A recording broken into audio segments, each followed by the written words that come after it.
Hey guys, Ben here and welcome back to another video. Today we're going to be talking about some breaking news. This is coming from Marc Guggenheim himself, talking about a potential Crisis on Infinite Earths movie that would have come to cinemas. So if you do go on to enjoy the video, please be sure to leave a like and a comment and subscribe and turn on notifications so you don't miss any future videos later this year. So this is my second video under the name Ben's Take instead of the DCTV show. But obviously we're staying on topic. Our first two videos have still been DC videos. There will be some other content coming in the next week, which will be talking about some different shows, some different films. But if you guys have any suggestions of the type of content you want to see on my channel now that the name isn't just DC related, please be sure to let me know down in the comments below. But we're going to stay on topic because this is a big piece of breaking news coming from Marc Guggenheim and his newsletter, where he's talked about Crisis on Infinite Earths coming to the movie theaters. So we're going to get into this. I'll leave a link in the description below to Marc Guggenheim's Substack, that is his newsletter. And I also wanted to say Facecam videos will be back in the next week, but I just don't have access to my camera right now. I don't have all my equipment with me as I go to France on Tuesday, so tomorrow. But I think for now we're going to be flipping back and forth between audio only videos like today's video and yesterday's video, but also doing lots of Facecam as well for other types of videos. But yeah, let's get into this. So Ultra Sergeant, who is pretty well known in the Arrowverse community for making edits and uploading some very cool content, he actually asked Marc, and Marc responded in his newsletter by screenshotting his tweet directed at Marc Guggenheim, and Ultra Sergeant said, "Marc Guggenheim, any chance of the deleted scenes from Crisis on Infinite Earths ever being released in high quality?" So this is Marc's response. "The statute of limitations has sufficiently run to the point where I don't mind talking about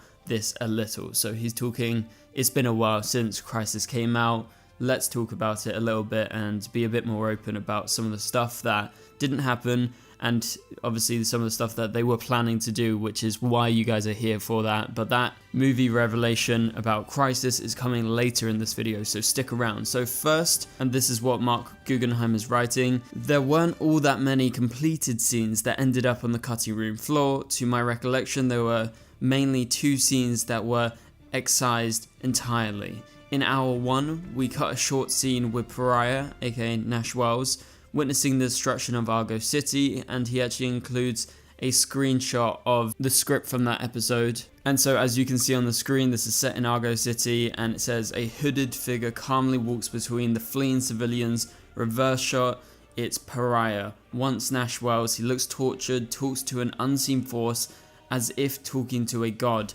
Pariah says, "This is no reward, this is punishment, these aren't victories, damn it.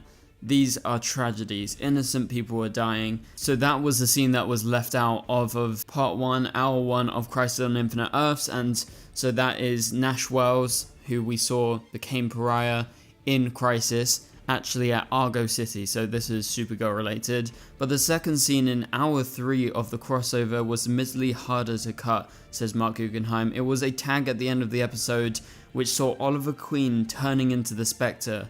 And as you'll see on the screen, this is like a fairly big chunk that was cut. So let's get into this. "So what do we do now?" Lex says. And then it's the end of the episode. Off to our heroes as they realize no one knows and they are completely effed. We cut to the titles Crisis on Infinite Earths, but wait, we're not done yet. We go to Lian Yu and we find Oliver standing before a fire. Jim Corrigan watches as the fire's color changes to green. Oliver is transformed. A montage of quick cuts. A green glove is pulled onto a hand. A green sleeve falls down his arm. A green hood covers his head. A green cloak flutters in the wind. And no, they're not talking about his normal Green Arrow suit. They're talking about him actually dressing up for the first time as the Spectre. Now, I just want to point out, it's a bit weird that we would get like a montage of him suiting up, but not suiting up as Green Arrow, but suiting up as a Spectre. You always assume when you talk about the Spectre, you talk about Crisis. It's almost like this mysterious figure who doesn't have to put on normal clothes, who just exists like this always. So anyway, that's just my opinion. But Oliver says, "We failed the multiverse, hundreds of billions of lives lost. I can hear their souls now crying out in despair." And then you get a close-up on Oliver's face as he turns. Oliver has become something else. He is now the Spectre. They shall have vengeance, says Oliver, and then cut to our final words, to be continued January 2020. So that's the end of part 3. Now, this is what Marc Guggenheim had to say about that scene. Now, this is obviously a critical and important scene, even more so when you consider that it's not just the end of the Hour 3, but also the end of the first half of Crisis on Infinite Earths. The event would go on a mini hiatus for the holidays between Hours 3 and 4. That's entirely true. So the first part aired in 2019 and the final part aired in 2020. And so unfortunately, however, the quality of the finished scene as shot that we just described was inversely proportional to its importance. So it was super important, but the way they shot it, it just didn't pull off. So in other words, it came out really, in my estimation, this is Marc talking here, poorly, and I made the difficult decision not to air a substandard version than to show it. So I understand that, like, just reading this, it doesn't sound like the best scene, like just the montage and everything and him suiting up. I understand the importance of it, but yeah, that's probably the biggest scene that was left out of Crisis according to Marc Guggenheim. And it's important in terms of Oliver becoming the Spectre, but I think the content of what they had in the screenplay isn't the best, and I can understand why maybe it didn't pull off in the end, like why it wasn't perfect, and Marc just decided, okay, let's just not include it because it's just not good enough. And so now to answer Ultra Sergeant's question, will we ever release these scenes? The short answer is that it's entirely up to Warner Brothers. The long answer is we almost did. Now, this is where it gets interesting, guys, so you're going to want to stick around for this, let me tell you that. He says, I don't believe this is publicly known. Again, statute of limitations, been long enough since it came out, but we had been working with Warner Brothers to release all 5 hours of Crisis on Infinite Earths in movie theaters across the country. He's talking about America here. He says the event, arranged through Fathom Events, who put on lots of big cinema events where they bring back certain films, certain TV shows, and they put them in cinemas. And so at this event, they were going to include special surprises like cast appearances and giveaways for Crisis in the cinemas. And we'd also cut together a few bonuses that would have been screened in between episodes. And yes, they would have included the deleted scenes that we talked about in this video, with all the VFX completed and the sound mixed and the picture color timed. So there is just one more section that he goes into, which we'll talk about in a minute, but let's break down what Marc just revealed. And this is huge because he is talking about Crisis on Infinite Earths coming to movie theaters. And obviously this has been cancelled and just never happened, but they were pretty close to it becoming a thing. Like, they were actually in talks with Warner Brothers, with Fathom Events to pull this off, because they've pulled off events like this before.